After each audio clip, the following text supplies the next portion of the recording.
Adventure bikes, de bliver større og større.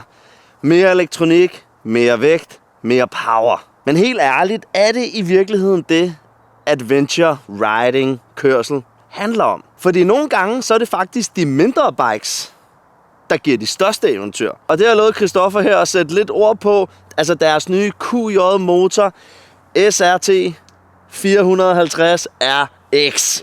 Ja, de har ikke gjort navne mindre. Nej. Fordi den her bike bag mig, den prøver ikke at være en eller anden 160 hestes kæmpe globetrotter med en 1,5 million kroner ekstra udstyrspakke. Den prøver faktisk at være noget helt andet. Den prøver at være noget mere simpelt, mere let, mere eventyragtigt. En bike, du faktisk har lyst til at tage med på tur på grusvej, på camping. Tage på en tur, hvor destinationen nødvendigvis ikke er målet. Og det er måske derfor, at den her klasse med de mindre adventure bikes er ved at blive vanvittigt populær. Jeg vælger at fortælle alle de her ting, fordi hvis Christoffer sagde det, så du er for biased. Ja. Så nu har jeg fået lov at køre lidt på den. Og jeg har også optaget Christoffer en hel masse fede kørsler. Ja. Så det skal vi snakke om i dag. Der er nemlig sket noget interessant de seneste par år. Folk går mere og mere væk fra de her kæmpe store adventure bikes og søger hen imod den her 400, 450, 500 klasses adventure bike. Og det giver faktisk rigtig god mening. Fordi når du rent faktisk skal ud og opleve noget, grusveje, campingpladser, dårlige landeveje, så er lavere vægt federe end meget power. En lettere maskine er langt mindre stressende at køre offroad på. Den er nemmere at kontrollere, den er nemmere at vende rundt, og den er også nemmere at løfte, hvis eller når du skvatter. Og vigtigst af alt, derfor tør du mere på motorcyklen. Det er nemlig lige præcis der forskellen er, fordi på en kæmpe stor adventure bike, som er super fed, kæmpe fed at køre 2.000 km på en enkelt ferie, hvis ikke mere. Problemet er på en stor adventure bike, der kan det smadre hele din dag, hvis du vælter på den.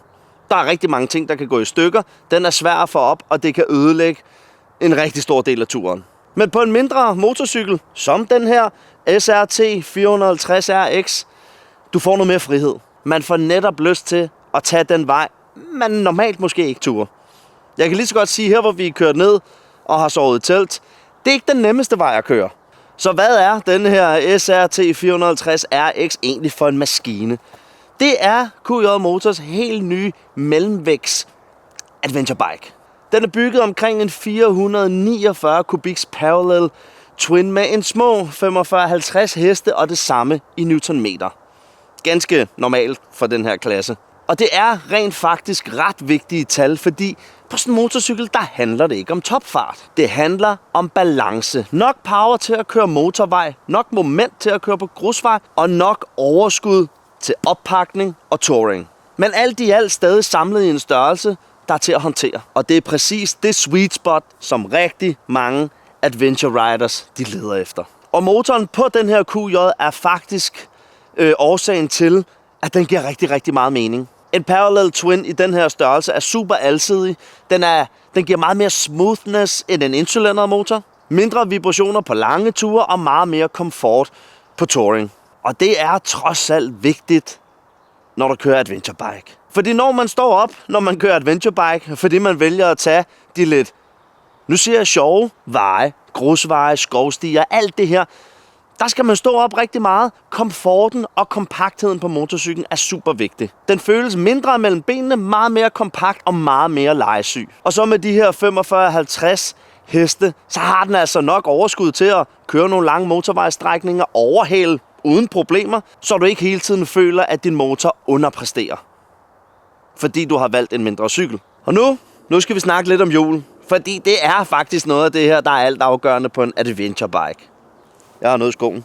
For den her SRT 4.5, den kommer nemlig med et 21-tommer forhjul, 18-tommer baghjul, og det fortæller lige præcis, hvad det er, den her motorcykel, den rigtig gerne vil. Det er altså ikke bare en motorvejstourer forklædt som adventure bike. Det store 21-tommer hjul gør, at det er nemmere at køre over huller, sten, grene, alle de her ting. Det giver mere stabilitet på løst underlag, det giver meget mere confidence ved offroad kørsel. Og så med kombination med 18-tommer baghjul, så har du altså fuld adgang til alle de fede adventure-dæk.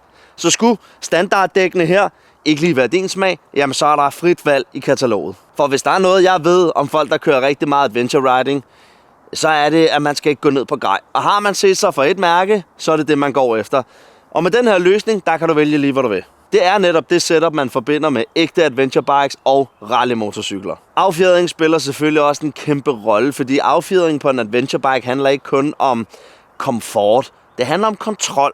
Når underlaget bliver ujævnt, motorcyklen bliver urolig, så er det altså vigtigt at have en affjedring, der kan kompensere for de her ting, så du ikke bliver utryg, når du kører. Og den her SRT 450 RX, den har overraskende lang vandring i forgaflen. Og det gør altså bare turen mere afslappet. Det gør, at du ikke skal prøve at undvige et potentielt hul i vejen. De er normalt ikke lige så store, men især når du kører offroad. Du skal ikke ud i nogle hovsabevægelser, når du kører.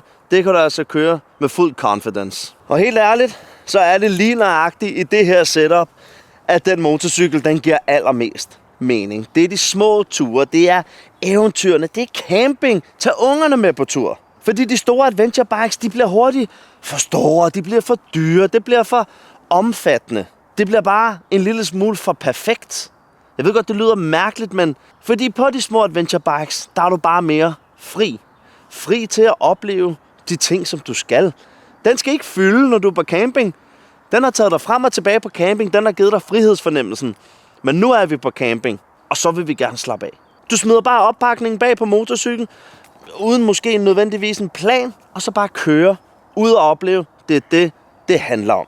Mindre om at køre hurtigst, mest på at opleve. Og selvom det er en mindre adventure bike, så er den altså spækket med udstyr direkte fra fabrikken af. Det har jeg snakket om i nogle videoer af QJ. De er simpelthen fantastiske på at sælge motorcykler med udstyret. Du får TFT-display, LED-lys, Masoki, affjedring, bagagemuligheder. Du får crash bars direkte ud af fabrikken. Det er generelt en motorcykel, når du køber den, der er klar på at blive brugt.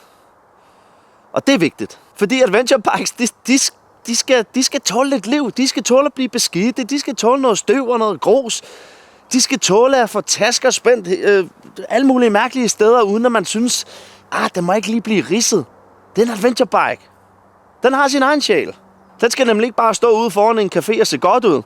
Den skal stå ude foran en café, hvis det nu er der, du holder, og vise, jeg bruger min motorcykel. Du må selvfølgelig godt passe på den, smøre kæden, vaske den, alle de her ting. Det skal du selvfølgelig gøre. Du skal stadig passe på den. Men du ved, hvad jeg mener. Så hvad er konklusionen? QJ Motor SRT 450 RX. Den handler ikke bare om store tal. Det handler ikke om at være hurtigst. Det handler ikke om at være dyrest. Det handler om frihed. Det handler om grusveje, camping, alt det, jeg har snakket om. Det handler om den lange tur hjem. Og det er måske derfor, at lige nøjagtigt den her motorcykel, den er så vigtig. Fordi det handler ikke i adventure bike-segmentet om den dyreste og den største. Det handler om den motorcykel, der har lyst til at få dig til at opleve mest. Og derfor er den her SRT 450 RX en rigtig god motorcykel.